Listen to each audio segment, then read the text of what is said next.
Hello, everyone, and welcome back to another episode of the Lady Black Kaleidoscope Project. Yay! So, it's Monday, August 10th, and you know what that means. It's my half birthday. So, I'm halfway through my, trip around the sun. So I'm halfway through. So it's kind of awesome. So to celebrate that, or just because it's Monday and I want to do that. Welcome back. Hope everybody had a good weekend. Took a few days off, but I'm back now. So here we go. So we're back with my fabulous Great 8 Against Hate. And so if this is your first time watching this series, so basically the Great 8 Against Hate is a theory I came up with, and it's 8 tenets that I feel that are essential into becoming anti-racist and anti-bias, and they're courage, commitment, consciousness, curiosity, compassion, conversation, creativity, and community. So today we're going to talk about the third tenet, and that is consciousness. I'm conscious. So what does consciousness mean? So what we're going to do, bring out the trusty dictionary and thesaurus, which is, exciting, of course.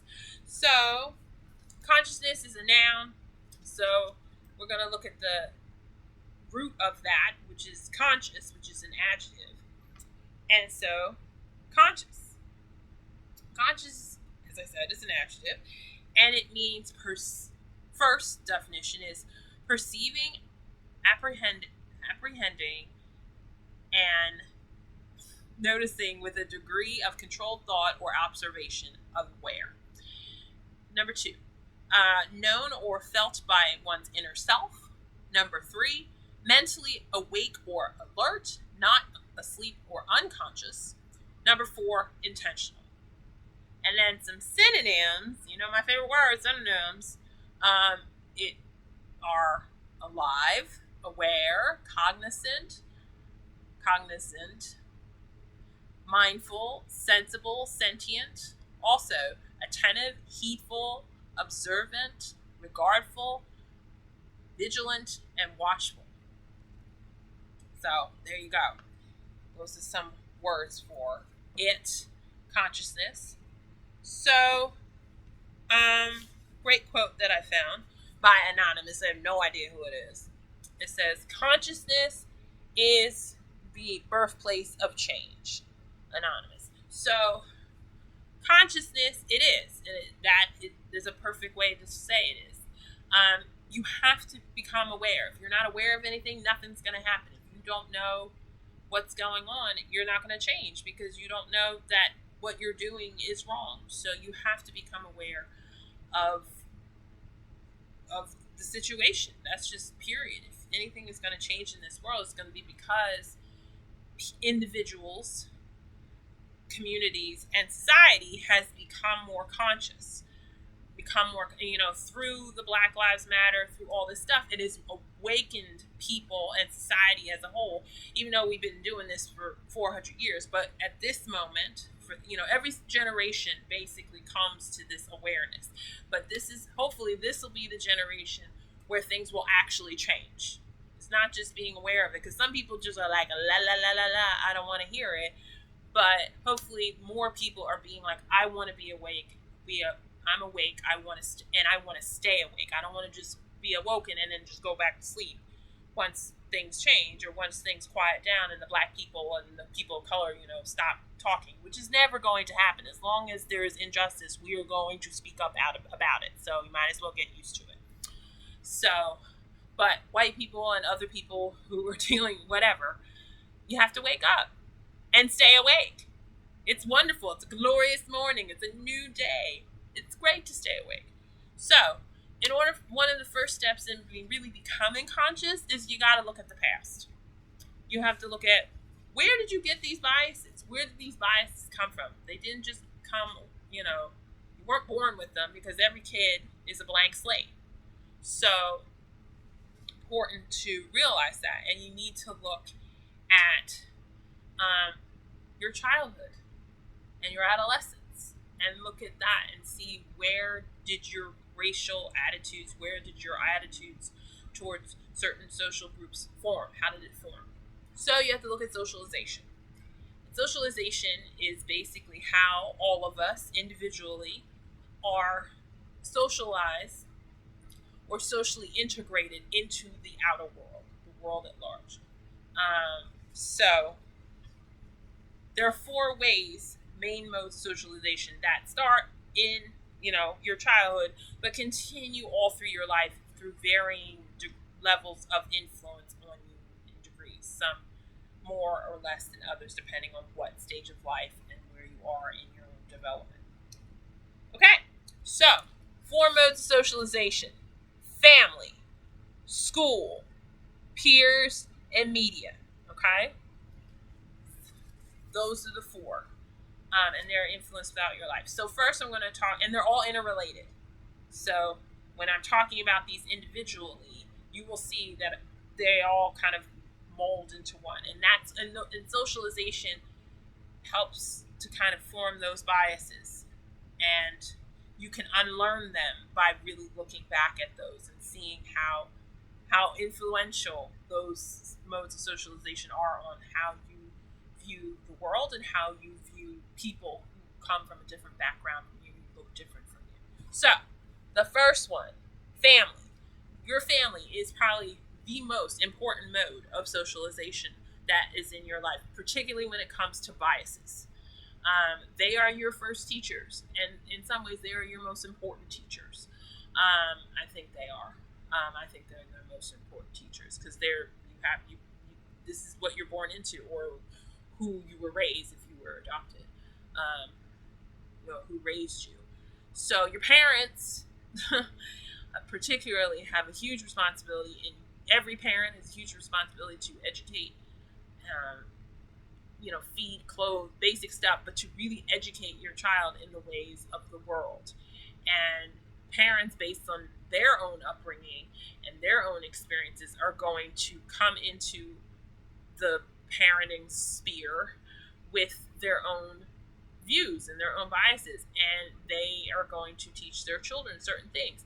Now, some of my classmates that I grew up with, some of them, they told me that their parents didn't talk about race at all, particularly white classmates. They didn't talk about class. They didn't talk about race. They didn't talk about the sociological things. They didn't talk about those things. It was just, that wasn't a topic of discussion. So some of my friends, they didn't really deal with race or deal with those things until they grew up. Sometimes when they went to college, sometimes in the workplace. So your family plays a huge, huge role.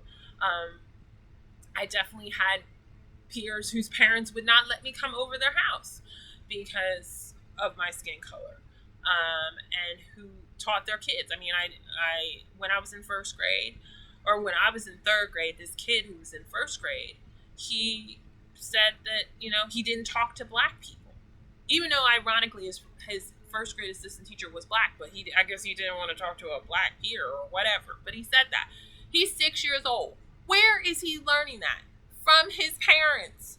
So parents, if you are in my generation or whatever, and you are a parent of a young child, you have a huge responsibility to teach your kids about race and teach about the world. You probably have your kids asking you all these questions about, because they see it on the news, they see it in social media, they see it like, what is this? What this Black Lives Matter? What does this mean?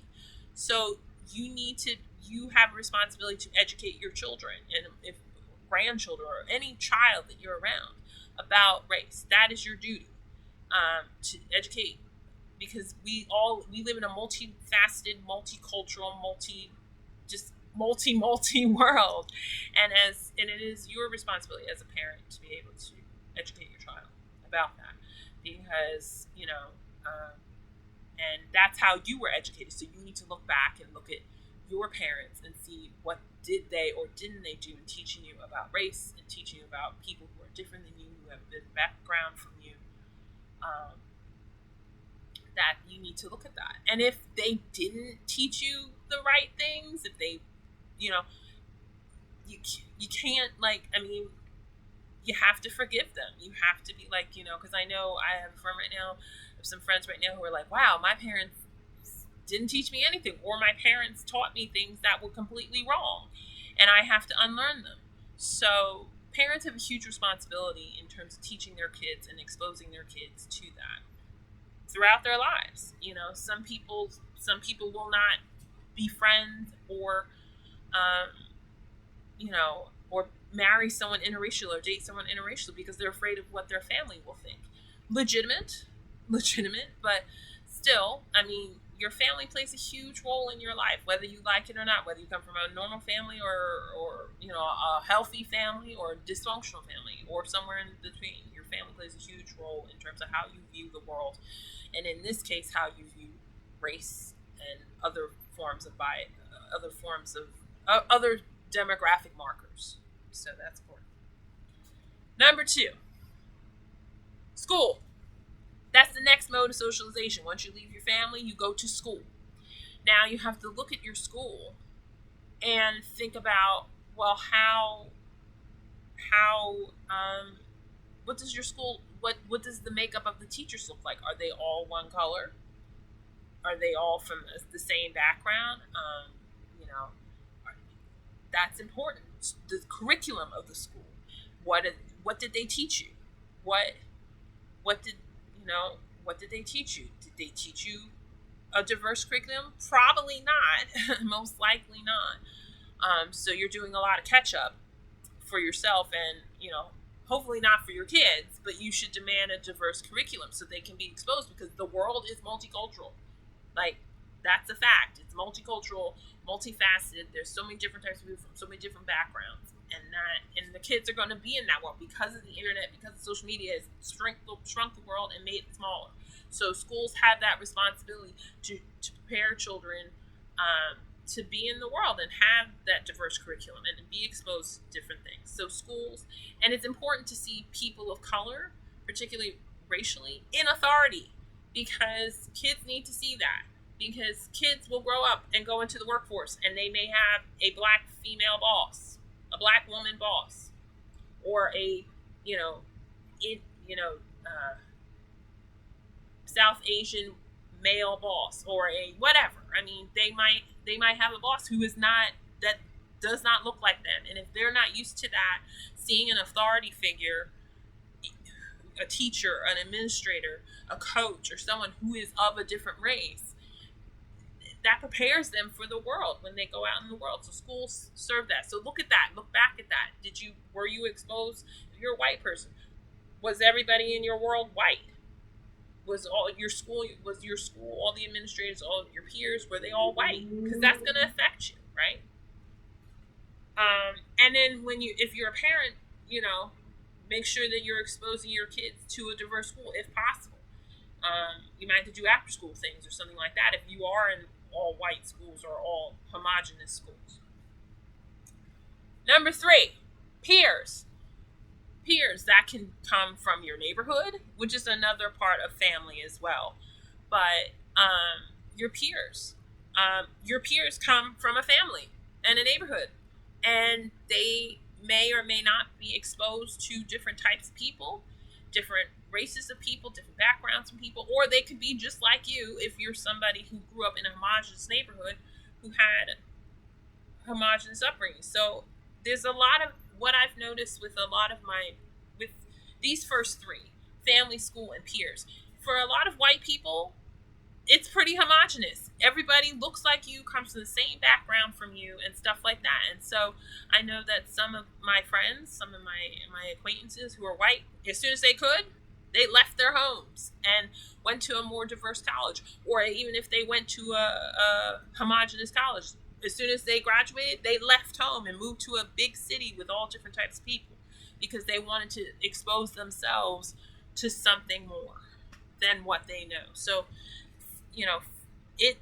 for the first 18 to 22, 24 years of your life, particularly I know if you're a white person, you could have all homogenous things, and that's going to affect how you view everybody thinks like you, which I guess in some ways is good. But if everybody is biased and has biased views, that's not going to help you when you're going out into the big world full of different types of people, and you might have friends of different like that. I mean, peers, particularly, especially in adolescence.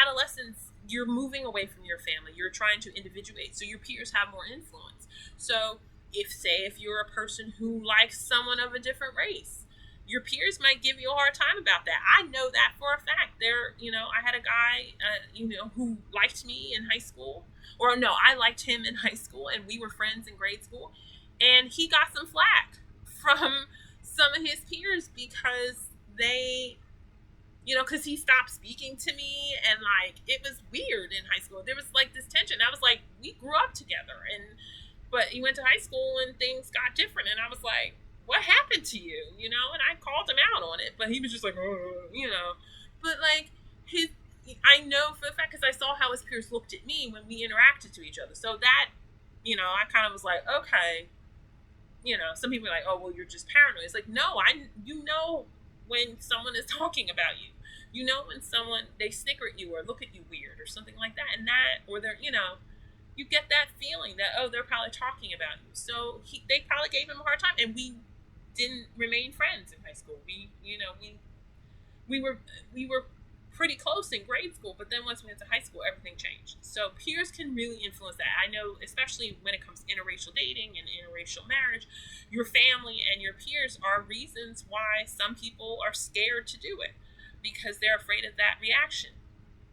I think you're your own person, but I understand that, that can be a thing for you. And then number 4, media. Okay? Media is so pervasive. It's so pervasive, and it has a huge influence, and a lot of it is subliminal. It is not something that is conscious. For example, so I took this class. I took sociology and gender. I'm a sociology major. That's what I graduated with from Barnard. And I took a class in senior year, and it was about sociology and gender, and it talked about different ads and talks about how media reflects, gender norms, racial norms, and reflects back. It's like this cyclical relationship. Culture reflects society, and society reflects culture, and with media and stuff. It's this back and forth symbiotic relationship that can be really, really unhealthy, and it is unhealthy because there's so many terrible images of people of color, of other minority groups that are stereotyped through media. Media is incredibly, incredibly powerful. So be a wise consumer of media and be aware of what it is. For example, I'm just going to show you this. This is something that, here it is. So you have some more, because society is becoming slightly more accepting of interracial relationships, you have media that shows that. So here you go. You got Jake Gyllenhaal, and you got Leah Kebede, and this kid who is probably in the ad, their interracial son. You notice that she's below him. The man is at top, and you see how he is looking at his dad. It's like, we're men, so men are more or superior or more dominant than the woman who is sitting lower. You see that? I mean, you might think, oh, that's no. Just look at different ads.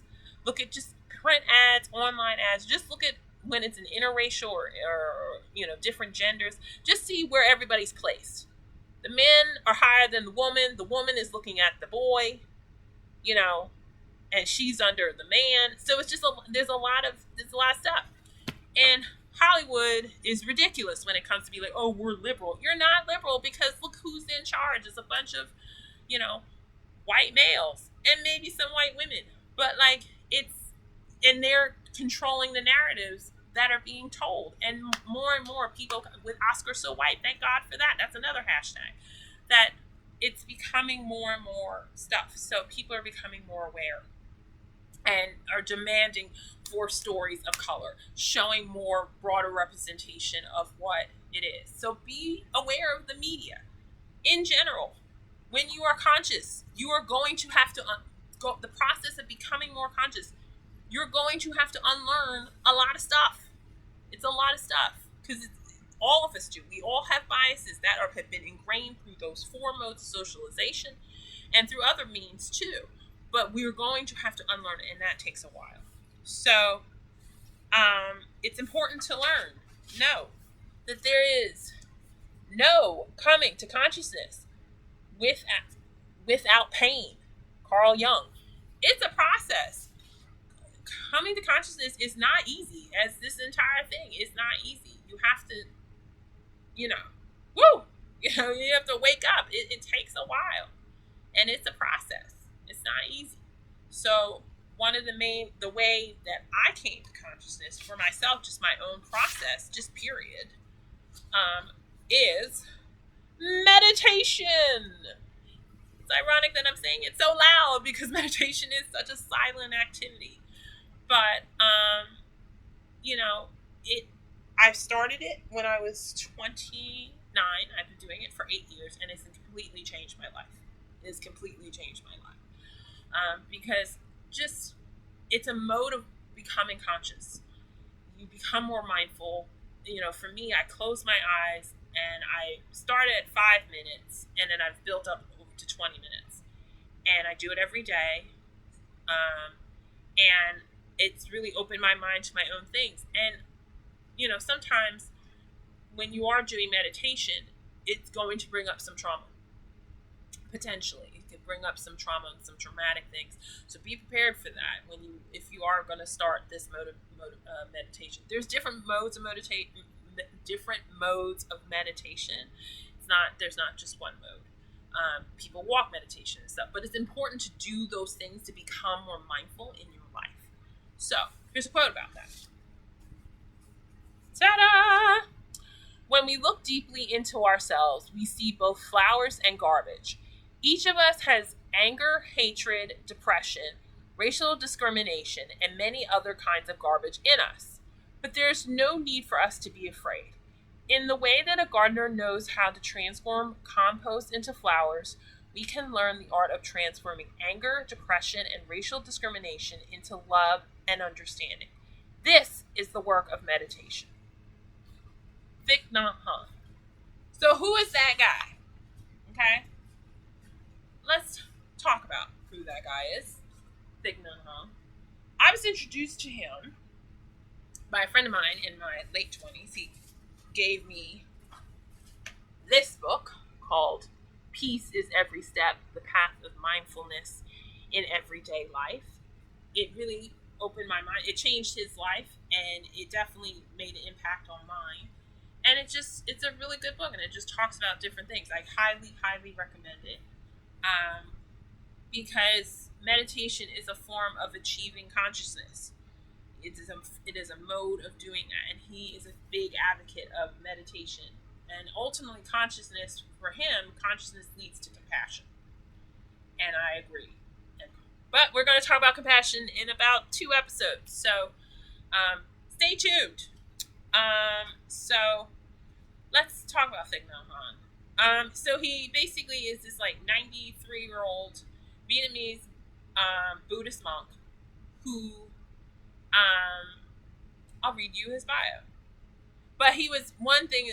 Okay, I'll just read the bio. Thich Nhat Hanh was born in central Vietnam in 1926, and he left home as a teenager to become a Zen Buddhist monk. In Vietnam, he founded the School of Youth for Social Service, Van Han Buddhist University, and the Tiep Hien Order, or Order of Interbeing. He has taught at Columbia University and the Sorbonne, was the chair of the Vietnamese Buddhist Peace Delegation to the Paris Peace Talks, and was nominated by Martin Luther King Jr. for the Nobel Peace Prize. Right? So he's real legit. Come on, MLK nominated him. That's pretty awesome. He didn't. I don't think he won, but still. If MLK is going to nominate you for the Peace Prize, he must be pretty awesome. Since 1966, he has lived in exile in France, where he continues his writing, teaching, gardening, and helping refugees worldwide. He's the author of 75 books as of this book in English, French, and Vietnamese, including Being Peace, Miracle Mindfulness, and The Sun, My Heart. He's this cute little dude. I mean, he was interviewed by Oprah. I mean, he's this great leading mind. I mean, the intro of this book was by the Dalai Lama, so you should totally check him out. So I'm going to close with a poem of his called Please Call Me By My True Names. So here we go. Do not say that I'll depart tomorrow, because even today I still arrive. Look deeply. I arrive in every second to be a bud on a spring branch, to be a tiny bird with wings still fragile, learning to sing in my new nest, to be a caterpillar in the heart of a flower, to be a jewel hiding itself in a stone. I still arrive in order to laugh and to cry, in order to fear and to hope. The rhythm of my heart is the birth and death of all that are alive. I am the mayfly metamorphosizing on the surface of the river. I am the bird which, when spring comes, arrives in time to eat the mayfly. I am the frog swimming happily in the clear pond. I am also the grass snake who, approaching in silence, feeds itself on the frog. I am the child in Uganda, all skin and bones, my leg as thin as bamboo sticks. And I am the arms merchant selling deadly weapons to Uganda. I am the 12-year-old girl, refugee on a small boat, who throws herself into the ocean after being raped by a sea pirate. I am the pirate, my heart's not yet capable of seeing and loving. I am a member of the Politburo, with plenty of power in my hands. I am the man who is to pay his debt of blood to my people, dying slowly in a forced labor camp. My joy is like spring, so warm it makes flowers bloom in all walks of life. My pain is like a river of tears, so full it fills the four oceans. Please call me by my true names, so I can hear all my cries and laughs at once, so I can see that my joy and pain are one. Please call me by my true names, so I can wake up, and so the door of my heart can be left open, the door of compassion. Great, right? So, there is, as he said, flowers and garbage. There is good and bad within us. And so, becoming more conscious, it's a process. And it's painful because you're going to have to look at the bad things. But it's necessary. You have to be conscious. It is a lifelong process of becoming conscious. You are never, as long as you're alive, you can always become more conscious. So, don't feel like, oh, I've arrived. You're not done until you're done, meaning you're dead. So you are constantly evolving and constantly becoming more conscious. It is a process. Meditation is a wonderful way to come through that, to do that. Headspace is a great app. There are so many resources on meditation. Look online, all that stuff. So it's such a beautiful thing, the process of becoming conscious and teaching your children to become conscious and become mindful. If you have children or if you have youth, it's going to be such a better place the more conscious we all become, individually, in our families, in our communities, and in society as a whole. So, there we go. It's good and bad within us, but you always choose the good, and that's what you should choose the good. But be aware of the bad. It's there. We're made of both, so it's okay. You're not, we all have good and bad within us, and that's okay. Just be conscious of that and own that and stand in that. And meditation is a great way to do that, to become more conscious. So, remember, keep on keeping on, live out loud, and embrace your kaleidoscope soul. Bye, everyone. Till the next